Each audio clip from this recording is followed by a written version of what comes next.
Assalamu alaikum, my dear all friends. I hope you are all well. So dark creation के अंदर first lecture हमारा complete हो गया था। कार्बन डाइऑक्साइड की फिक्सेशन की थी। आज का जो हमारा टॉपिक है वो दूसरा लेक्चर है। डार्क क्रिएशन के अंदर हम आज क्या करेंगे, रिडक्शन करवाएंगे। इट मीन्स हाइड्रोजन को क्या करेंगे, ऐड करेंगे। सो फर्स्ट यहाँ पे हमारे पास आ जाता है डार्क रिएक्शन। ओके, अब डार्क रिएक्शन के अंदर इससे पहले जो है हमारा एक क्या हो गया था, कार्बन डाइऑक्साइड की फिक्सेशन हो गई थी। अब हम क्या करेंगे, लाइट रिएक्शन के अंदर जो हमारी एनर्जी बनी थी उसको यूटिलाइज करके हम रिडक्शन बनाएंगे। अब देखिए फॉर एग्जांपल, अगर हमारे पास यहाँ पे लाइट रिएक्शन के अंदर हमारे पास एनर्जी कौन सी बनी थी, एक एटीपी थी और NADPH2 था और जो है O2 था। अब इसको यूटिलाइज करके जो है वो हम क्या बनाएंगे, क्या करेंगे, रिडक्शन कराएंगे। ठीक है, अब देखें हमारी जो लास्ट चेन बनी थी वो C3 पाथवे बना था 6 मॉलिक्यूल्स का, जो कि यहाँ पे मैं बना लेता हूँ। First and second, third, fourth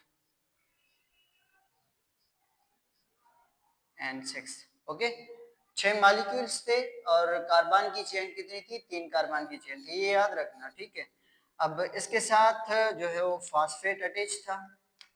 ठीक है, इसके साथ क्या अटैच था, फास्फेट जो है वो अटैच था। सबके साथ जो है वो फास्फेट अटैच था। इसका नाम हमने क्या दिया था, कार्बन डाइऑक्साइड की जो फिक्सेशन करवाई थी इसका नाम दिया था 3PG दिया था, ग्लाइसो फास्फेट दिया था। ठीक है, फास्फेट या ग्लाइसेट दिया था। अब हम यहाँ पे क्या करेंगे, इस एटीपी को जो है वो यूटिलाइज करेंगे। यूटिलाइज करके जो है हम आगे का जो है रिडक्शन करवाएंगे। अब देखिए यहाँ पे क्या होता है, ऐसा होता है कि एटीपी को हम यूटिलाइज करके जो है हम फास्फेट बनाएंगे। अब देखें कैसे होता है, यहाँ पे मैं 6 जो है वो एटीपी लेता हूँ। 6 एटीपी लूंगा तो मेरे पास जो आएगी, क्या बनेगी, 6 एडीपी बनेगा। ओके, एडीपी बनेगा। अब क्या होगा, ये चेन जो है ये कन्वर्ट हो जाएगी किसमें, अब देखना, ये जो 6 एडीपी आए ये इसके साथ अटैच हो जाएंगे। कैसे अटैच होंगे, फिर से हम ये चेन बनाएंगे, ये फास्फेट अटैच है, ये जो 6 एडीपी मिले हैं ये इसके साथ अटैच होंगे। अब कैसे होंगे, पहले हम चेन बनाएंगे। ठीक है, ये 3 कार्बन की चेन है और मॉलिक्यूल कितने हैं टोटल, 6 है। ये 6 मॉलिक्यूल हो गए। अब ये फास्फेट ऑलरेडी अटैच थे, ये हम ऐसे ही लिखते हैं, ऑलरेडी अटैच थे।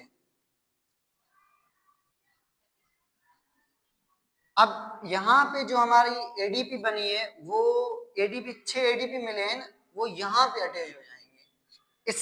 इस जो है चेन के अंदर जो है वो अटैच हो जाएंगे, तो इसका नाम भी चेंज हो जाएगा। अब इसका क्या था, फास्फोग्लाइसरेट था, तो इसका अलग नाम होगा, मैं नाम बताता हूँ आपको। यहाँ पे हम क्या लगाएंगे, फास्फेट जो है वो अटैच करेंगे। चेन में फर्क आया, कार्बन की जो चेन थी वो 6 मॉलिक्यूल ही है, फर्क किस में आया, सिर्फ फास्फेट में जो है वो सिर्फ फर्क आया।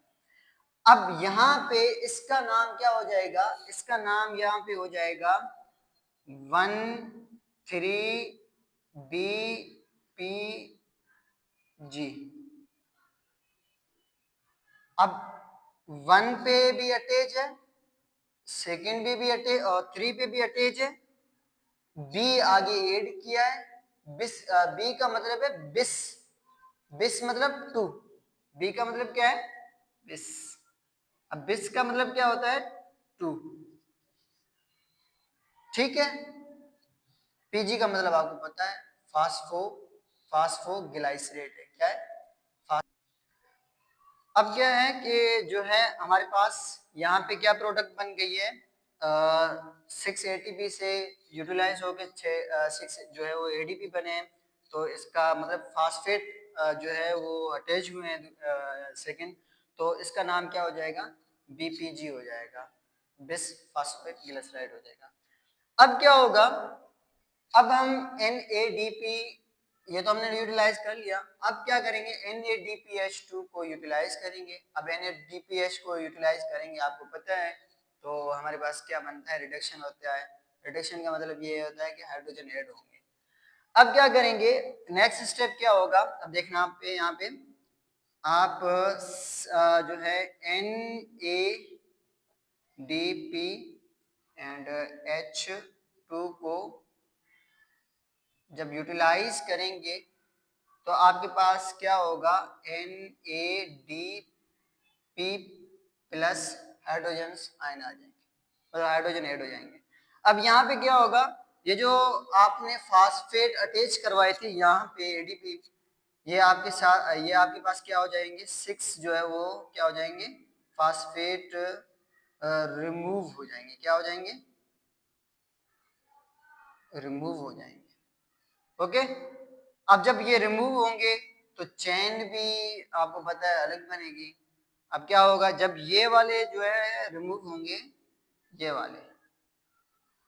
वाले रिमूव होंगे तो आपको पता है चेन ऐसे बनेगी, 3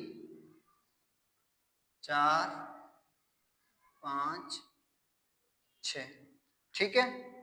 अब ये फास्फेट ऑलरेडी अटैच है, ओके, ये हमने अटैच कर लिए, ये अटैच कर लिए। अब ये वाले क्या हो गए, रिमूव हो गए। अब रिमूव होंगे तो इसका भी नाम क्या हो जाएगा, अलग हो जाएगा, जिसको हम कहते हैं, क्या कहते हैं, अब क्या है, अब इसका नाम क्या हो जाएगा, इसका नाम P